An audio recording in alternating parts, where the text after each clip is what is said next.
మీ కథల సమయంకు స్వాగతం. నేను మీ రమ్య. హలో అండి. ఈరోజు మనం విజయానంద్ దెందులూరి గారు రాసిన ఆనంద్ కథలు అనే కథల సంపుటి నుండి మిస్టరీ అనే కథ విందాం. ఏమండి, ఇదిగో కాఫీ. హాల్లో సోఫాలో కూర్చొని పేపర్ చదువుతున్న భర్త రమణమూర్తికి కాఫీ అందిస్తూ అంది సావిత్రి. తను కూడా పక్కన కూర్చొని పేపర్ చూస్తూ, ఏమిటోనండి, నిన్న రాత్రంతా కల్లో అమ్మాయి వచ్చింది.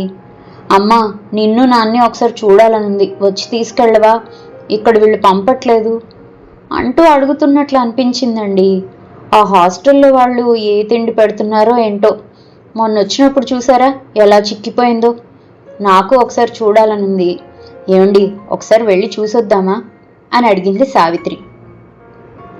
హోస్ పిచ్చిదానా, అదేం చిన్నపిల్ల కాదు బెంగ పెట్టుకోవడానికి.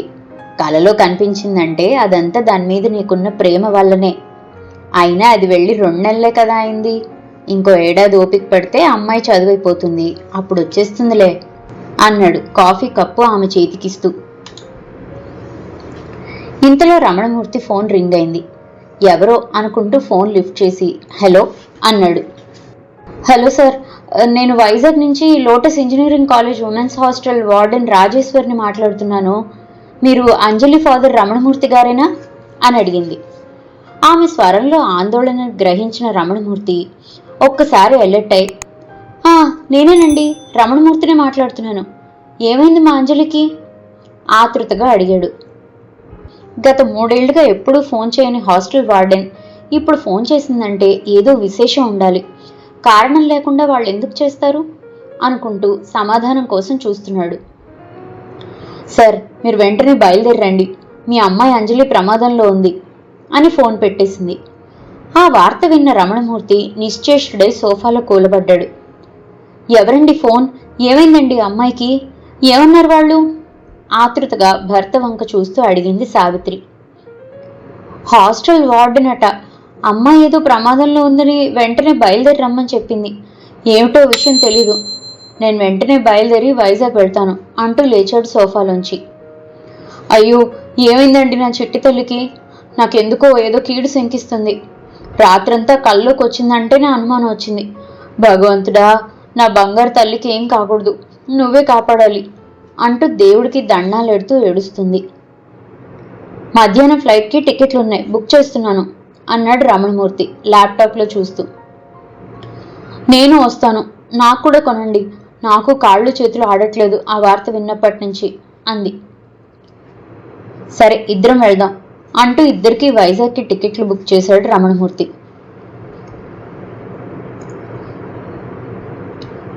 ఏమైందండి మా అమ్మాయికి ఆతృతగా హాస్టల్ వార్డెన్ రాజేశ్వర్ గదిలోకి వస్తూ అడిగాడు రమణమూర్తి. రండి కూర్చోండి. మీ అమ్మాయి నిన్న రాత్రి 5వ అంతస్తు టెర్రస్ మించి దూకి ఆత్మహత్య చేసుకుంది అంటూ చావు కబురు చల్లగా చెప్పింది వార్డెన్ రాజేశ్వరి. ఏమిటి, ఆత్మహత్య చేసుకుందా? మీరు అబద్ధం చెప్తున్నారు. నా కూతురు ఎప్పటికీ అలా చేయదు. అయినా అది ఆత్మహత్య చేసుకోవాల్సిన అవసరం ఏముంటుంది? ఇది ముమ్మాటికి హత్యే. మా అమ్మాయి ఆత్మహత్య చేసుకునేంత పిరికిది కాదు అన్నాడు రమణమూర్తి. అయ్యో, నా చిట్టి తల్లికి ఏమైంది? అదెందుకు చనిపోవాలనుకుంటుంది? మీరేదో దాస్తున్నారు. అసలు ఏం జరిగిందో చెప్పండి కొంగుతో కళ్ళు ఒత్తుకుంటూ ఏడుస్తూ అడిగింది సావిత్రి. జరిగింది చెప్తాను వినండి. ఈ మధ్య మీ అమ్మాయి అస్తమానం నన్ను పర్మిషన్ అడిగి బయటికి వెళ్తూ ఉంటుంది. ఎక్కడికి వెళ్తుందో తెలీదు. అడిగితే ఏవో కుంటి సాకులు చెప్తుంది. నిన్న సాయంత్రం కూడా అలాగే అడిగి బయటికి వెళ్ళింది. మళ్ళీ ఎప్పుడొచ్చిందో తెలీదు. రాత్రి డిన్నర్కి కూడా రాలేదు. వాళ్ళ రూమ్మేట్స్ని అడిగితే అంజలి వచ్చినప్పటి నుంచి ఏదో డిప్రెషన్లో ఉందని, ఎవరితోనూ మాట్లాడటం లేదని, పైన టెర్రస్ మీదకి వెళ్ళిందని చెప్పారు. అంజలికి రోజు రాత్రి డిన్నర్ చేశాక కాసేపు టెర్రస్ మీద నడవడం అలవాటు. అప్పుడే వాళ్ళు చెప్పారు అంజలికి ఏదో లవ్ అఫైర్ ఉందని, ఈరోజు ఆ అబ్బాయి ఆమెను రిజెక్ట్ చేశాడని, వేరే ఆమెను పెళ్లి చేసుకునేందుకు నిర్ణయించుకున్నాడని. నేను వెంటనే టెర్రస్ మీదకి వెళ్ళి ఆమెతో మాట్లాడడానికి ప్రయత్నించాను. నన్ను చూసి ఆమె వెంటనే కిందకి దూకేసింది. నేను ఉండి కూడా ఆమెను కాపాడలేకపోయాను. Very sorry. మాకే ఇంత బాధగా ఉంది. కన్నవాళ్లకు మీకు ఎలా ఉంటుందో నేను ఊహించగలను అంది Rajeshwari. You are under arrest అంటూ ఇన్స్పెక్టర్ వార్డెన్ రూంలోకి వచ్చాడు. అందరూ ఉలిక్కిపడి అటువైపు చూశారు. పోలీస్ ఇన్స్పెక్టర్ 2 లేడీ కానిస్టేబుల్స్తో రూంలోకి వచ్చాడు. వాట్? ఏమిటి మీరు అనేది? నన్ను అరెస్ట్ చేయడం ఏమిటి? అంజలి సూసైడ్ చేసుకుంటే నాదా బాధ్యత అని అడిగింది రాజేశ్వరి. అంజలిది ఆత్మహత్య కాదు, హత్యే. అది మీరే చేశారు అన్నాడు inspector. Mister inspector, what nonsense are you talking? నేనేంటి అంజలిని హత్య చేయడం ఏమిటి అంది కోపంగా. Madam, hold your tongue, mind your language. ఈ హత్య మీరే చేశారు, మా దగ్గర అన్ని ఆధారాలు ఉన్నాయి అన్నాడు ఇన్స్పెక్టర్ కాన్ఫిడెంట్గా. ఆధారాలా? ఏమిటా ఆధారాలు అని అడిగింది రాజేశ్వరి నివ్వెరబోతూ. అది నేను చెప్తాను అంది అప్పటిదాకా ఇన్స్పెక్టర్ వెనుక ఉన్న యువతి ముందుకు వస్తూ. ఆమెను చూడగానే రాజేశ్వరి ముఖంలో రంగులు మారాయి. నువ్వా? నువ్వు ఇక్కడ? అంది రాజేశ్వరి ఆశ్చర్యపోతూ. గుడ్, అయితే నన్ను గుర్తుపట్టారన్నమాట. అంటే నాకు శ్రమ తగ్గించారు అంటూ రమణమూర్తి సావిత్రుల కేసు తిరిగి, నమస్కారం అండి, అంజలి పేరెంట్స్ మీరే కదా? నా పేరు హరిణి. నేను ఇదే హాస్టల్లో ఉండి ఇదే కాలేజీలో బీటెక్ కంప్లీట్ చేసి ప్రస్తుతం బెంగళూరులో ఇన్ఫోసిస్లో వర్క్ చేస్తున్నాను. అంజలి విషయం తెలిసి వెంటనే బయలుదేరొచ్చాను. అంజలి నాకు జూనియర్, కానీ మేమిద్దరం మంచి స్నేహితులం. నేను 3rd ఇయర్లో ఉండగా మీ అంజలి జాయిన్ అయింది. అప్పుడు హాస్టల్లో నా రూమ్లో బెడ్ ఖాళీ అవ్వడంతో అంజలికి నా రూమ్లో అలాట్ చేశారు. చాలా తక్కువ టైంలోనూ ఇద్దరం బాగా కలిసిపోయాం. అయితే కొద్ది రోజుల్లోనే నేను హాస్టల్ వెకేట్ చేసి బయట ఒక ప్రైవేట్ పీజీలో జాయిన్ అయ్యాను. ఈమె గురించి కొంతమంది చెప్పినా నేను పట్టించుకోలేదు. విషయం ఏమిటంటే, ఈమె మధ్యతరగతి కుటుంబం నుంచి వచ్చిన కొంతమంది స్టూడెంట్స్ని మచ్చిక చేసుకొని వాళ్ల కుటుంబ విషయాలు, ఆర్థిక స్తోమత గురించి తెలుసుకొని వాళ్ల మీద లేని ప్రేమను ఒలకబోసి వాళ్లకు ఆర్థికంగా సహాయపడతానని చెప్పి వాళ్లకు డబ్బు ఆశ చూపించి బయట తనకున్న పరిచయాలతో వాళ్ళని కాల్ గర్ల్స్గా మార్చి పంపుతుంది. ఈ హాస్టల్లో అటువంటి వారు 15 మంది వరకు ఉంటారు, కానీ బయటపడరు. ఈ వ్యవహారం అంతా రహస్యంగా నడుస్తుంది. ఈమె నన్ను కూడా ఆ రొంపిలోకి దింపడానికి ప్రయత్నించింది. ఆమె అడిగినప్పుడల్లా నేనేదో చెప్పి దాటేసేదాన్ని. దాంతో ఆమెకు అనుమానం వచ్చింది. నేను ఒప్పుకోవడం లేదని హాస్టల్లో నన్ను రకరకాలుగా టార్చర్ పెట్టింది. ప్రిన్సిపల్ గారికి కంప్లైంట్ చేసినా ఏమీ యాక్షన్ తీసుకోలేదు. బహుశా ఇందులో ఆయనకి సంబంధం ఉన్నట్లుంది. కానీ నేను అప్పుడు అవేమీ ఆలోచించే స్థితిలో లేను. ఎందుకంటే పరీక్షలు దగ్గర పడుతున్నాయి. అంచేత చదువు మీద కాన్సన్ట్రేట్ చేయాలని హాస్టల్ వెకేట్ చేసి వెళ్ళిపోయాను.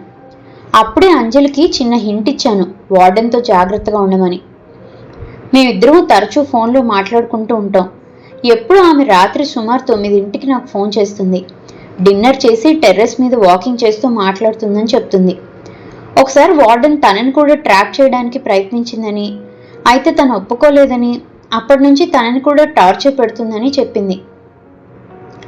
నిన్న కూడా ఫోన్ చేసి చాలా ఆందోళనగా మాట్లాడింది.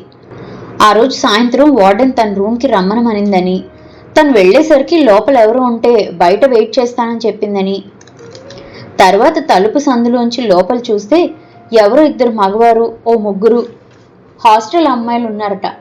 ఆ వచ్చిన వాళ్ళు మేడంకి చాలా డబ్బులు ఇచ్చారని, వాళ్ళ మాటల్ని బట్టి ఆమెకు విషయం అర్థమైందని చెప్పింది. వెంటనే అదంతా తన మొబైల్లో వీడియో రికార్డ్ చేసింది. అదే సమయంలో ఎవరో రావడం చూసి అంజలి గబగబా టెర్రస్ మీదకెళ్ళి నాకు ఫోన్ చేసి విషయం చెప్పింది. తను తీసిన వీడియో కూడా పంపింది. ఆ చూసిన వాళ్ళు విషయం అంతా మేడంకి చెప్పినట్లున్నారు. తను నాతో మాట్లాడుతుండగానే ఈ రాజేశ్వరి మేడం పైకొచ్చింది. అంజలితో చాలా కటువుగా మాట్లాడుతూ తన చేతిలోని మొబైల్ని లాక్కోబోయింది. అప్పటికి నేను లైన్లోనే ఉన్నాను కాబట్టి అన్నీ వింటున్నాను. ఎందుకైనా మంచిదని ఆమె మాటలన్నీ కూడా రికార్డ్ చేశాను. మేడం అంజలిని గట్టిగా పట్టుకొని మొబైల్ ఇవ్వమని, వీడియో డిలీట్ చేయమని, లేకపోతే తను చంపుతానని బెదిరించింది. ఆ వీడియో పోలీసులకి ఇచ్చి హాస్టల్ అమ్మాయిలతో ఆమె చేస్తున్న వ్యాపారం గురించి చెప్తానని అంజలి అనడంతో, అప్పటిదాకా నువ్వు బతుకుంటే కదా అంది మేడం కటువుగా. తర్వాత అంజలి అరుపు వినిపించింది. తర్వాత ఫోన్ కట్ అయింది. అంటే మేడం అంజలిని కిందకు తోసేసింది. అవన్నీ నేను ఇన్స్పెక్టర్ గారికి సబ్మిట్ చేశాను అని జరిగిన సంగతంతా చెప్పింది హరిణి. విన్నారుగా, ఈ ఆధారాలు చాలా. పోస్ట్మార్టం ఫారెన్సిక్ రిపోర్ట్స్లో అంజలి చేతి మీద గోటి గీరులు, వేలిముద్రలు ఉన్నాయి. అవి మీ వేలిముద్రలతో మ్యాచ్ అయ్యాయి. ఆ విధంగా అంజలిని హత్య చేసి ఎవరికి అనుమానం రాకుండా దాన్ని చాలా తెలివిగా ఆత్మహత్యగా చిత్రీకరించారు. అంతేకాక కాలేజీ గర్ల్స్ని కాల్ గర్ల్స్గా మార్చిన ఘనత కూడా మీకే దక్కింది. ఇంకా ఈ ర్యాకెట్తో సంబంధం ఉన్న అనుమానితులందరినీ కూడా విచారిస్తున్నాం. Constables, take her into custody అన్నాడు ఇన్స్పెక్టర్ విమెన్ కానిస్టేబుల్స్తో. ఇదండి విజయానంద్ దెందులూరి గారు రాసిన మిస్టరీ కథ. మరో మంచి కథతో మళ్ళీ కలుసుకుందాం. అంతవరకు సెలవు. కథ కనుక మీకు నచ్చినట్లయితే లైక్ చేయండి, షేర్ చేయండి. అండ్ మరిన్ని ఇంట్రెస్టింగ్ కథల కోసం ప్లీజ్ సబ్స్క్రైబ్ టు మీ కథల సమయం. Thank you.